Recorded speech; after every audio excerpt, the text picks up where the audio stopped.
Y'all are not gonna like this, but I'm saying it. Y'all can say I'm a hypocrite. Y'all can say you can't talk, blase, blase, blase. In this country, the way it is set up, okay, black men need to be with black women.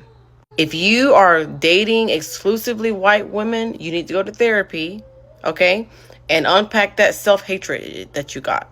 Okay? And all the rhetoric I hear about black women are this, black women are that, I don't want to hear it. It's bullshit. There are plenty of black women. Do you know how often black women seek out a man that's not black?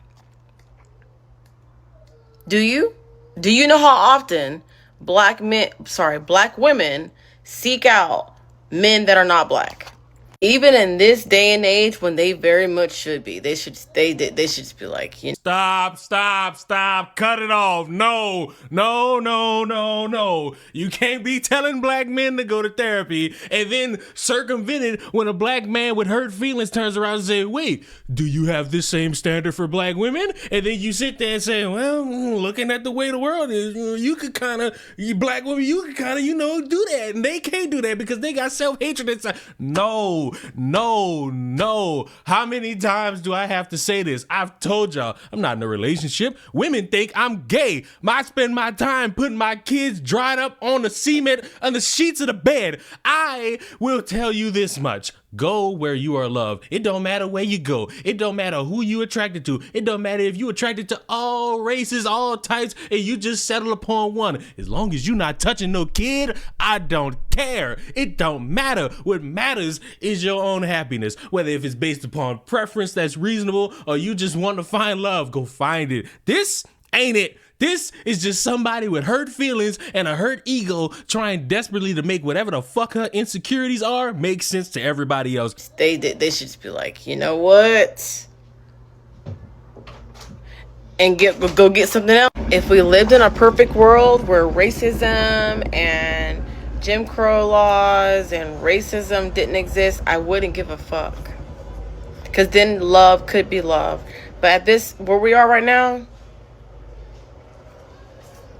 I heard this. Deontay Kyle said it, but I heard it before I heard him say it. You have a low racial self-esteem.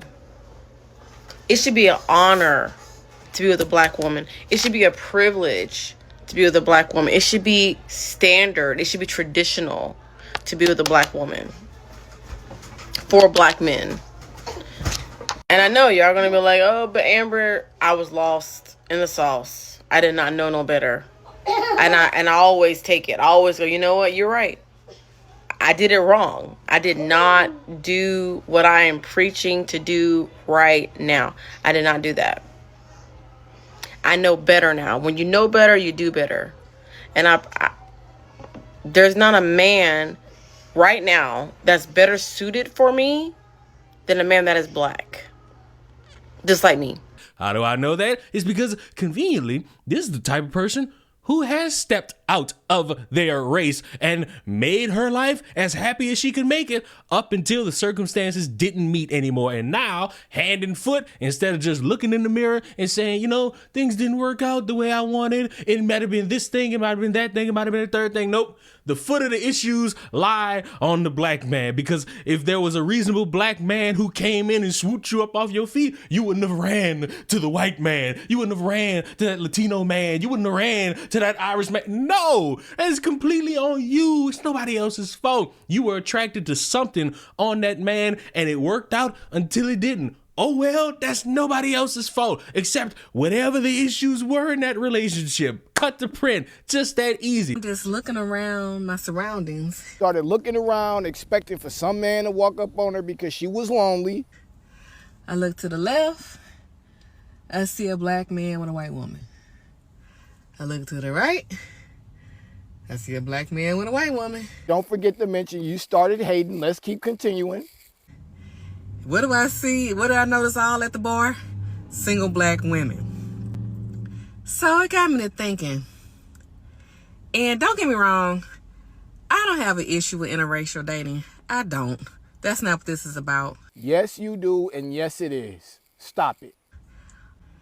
Have black men like totally given up on black women? Black men have totally given up on masculine black women. Understand the difference. Understand the difference, because what you producing as a woman. Now, look, I don't know what he means by masculine, but if you just so happen to be a woman of any variety and you are 6 foot anything and you don't have a height discrimination and you know, you get, you know, with the you knows and the you knows, you know, just, you know. It's not enough. You know what I'm saying? Like, you got to be more feminine if you want to attract a masculine man. If you want a man in your life, you have to be feminine. Check yourself into a mental hospital or therapy or whatever the fuck you think you need, because right now, bro, ma'am, lady, all I'm hearing is complaining. You talking about black men being with white women and like, dude, that's their life. What I'm gonna need y'all to stop doing, but y'all won't, because there's money to be made on insecure people spouting their opinions about why they're not in a relationship. But if you listen closely, you'll understand why they're not in a relationship. I need y'all to go find some happiness. Let me put it to you like this. When you are trying to make money and you're trying to come up with an idea to make money and you're looking for advice, do you go to the businessman who's averaging millions of dollars every year? Or do you go to the crackhead who's dying if they take one more piece of fentanyl, who said, oh, I used to be rich? Spoiler alert, you gonna go with the millionaire unless you a dumbass who wants to risk it all. And when it comes to relationship advice, who are you gonna listen to? These people who are detailing to you why they are single and it's completely their fault? Or maybe, I don't know, somebody who got their rock on their finger and it's proven that through all the ups and downs they've made it and they're happy and they're gonna die and death do us part type of deal, you know, that type of good thing that people claim that they want, but they somehow want a baby that's more responsible before they put a rock on their finger and tie the knot and share a last name, which don't make no fucking sense either. But I don't know, that's not my type of lifestyle that I'm in just yet, because I gotta combat all these motherfuckers who think I'm gay, but I got a big dick, but it don't even matter because women think I'm gay. You got to be fucking kidding me. The layer upon layer of excuses people come up with to shift blame in relationships is embarrassing. If you suck, you gotta realize that you suck. If you're a piece of shit, you gotta realize that you're a piece of shit. And hopefully, in your mind, you say you want to improve. That way, when you see the opposite sex or the same sex, you would say, I hope based off of my newly developed character, I can impress somebody being myself in a more mature manner and not what caused me to fail in a relationship in the previous years. And wouldn't that be a good idea? And fuck, I just gave you that relationship advice and I ain't got nobody sucking my dick. And this is the most ridiculous part of it all. Somehow, some way, somebody gonna hear me and they gonna say, well, black women this, oh, well, black men that. And I want you to know, before you hit publish on that comment, I view you as a loser. Here's genuine response. Go be happy wherever you are. As long as you're not fucking a kid, we are square. I'm gonna be happy for you, whether if it's romantical love, friendship love, family love, self-love. Go get it. I don't care who you get it with. For the third time in this video, as long as it's not a kid, I don't fucking care. Subscribe to the channel. I will see you all in the next one. Your resident relationship guru is out.